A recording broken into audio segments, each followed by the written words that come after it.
हमीद खान आराई छेड़ी खां हाजी अलादिता सिब्बी खां असलम सियाज जी फरमाश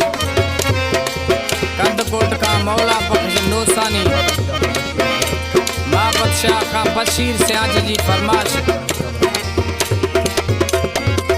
ये कलामा हाजी चांडे ब्राह्मणी जी दिसी चातो ज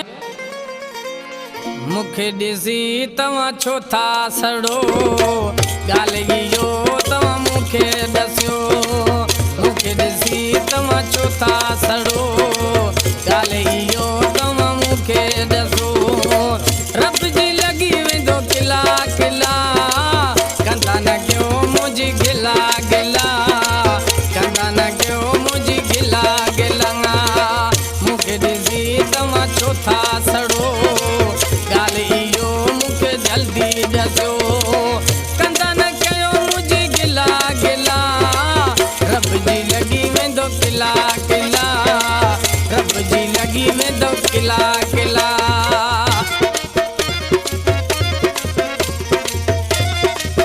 हमारे YouTube चैनल तंगवानी टीवी को सब्सक्राइब करें और बेल आइकन को दबाएं ताकि हर न्यू वीडियो आप तक पहुंच सके। दुश्मन मोहजा गणा तो आयो भली तो पहुंचा जोर लगायो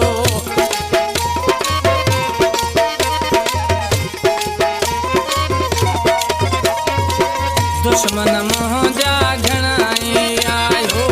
भली तो पहुंचाओ जोर लगायो मदद आए मुझे मथे मौला कंदा न क्यों मुझी गिला गिला कंदा न क्यों मुझी गिला गिला मुखे दिसी तमा छो था सड़ो गाल जो नता मुखे दसो रब जी लगी वेंदो किला किला कंदा न क्यों मुझी गिला गिला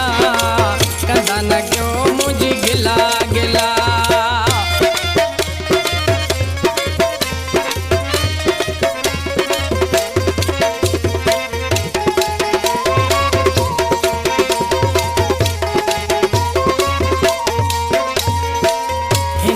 दौर में सच्चाई थोरोवा बुरे जो हूँ मैं थींदो बुरोवा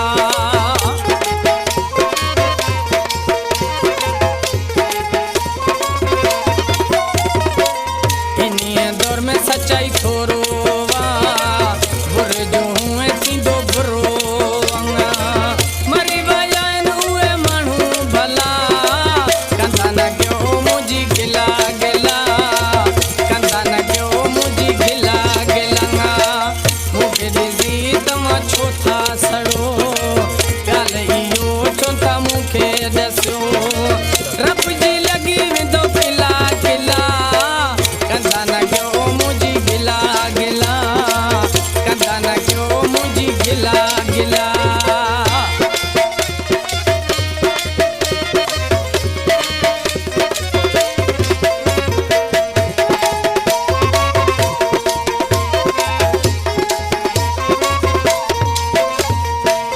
हाजी चांडे ताके कोन छदी दो ब्राह्मणी के सूर तानी दो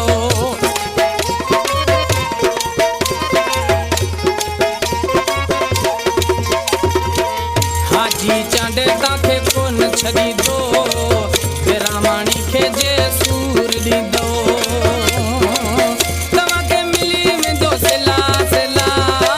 कंदा न क्यों मुझी गिला गिला कंदा न क्यों मुझी गिला गिला मुखे दिसी छो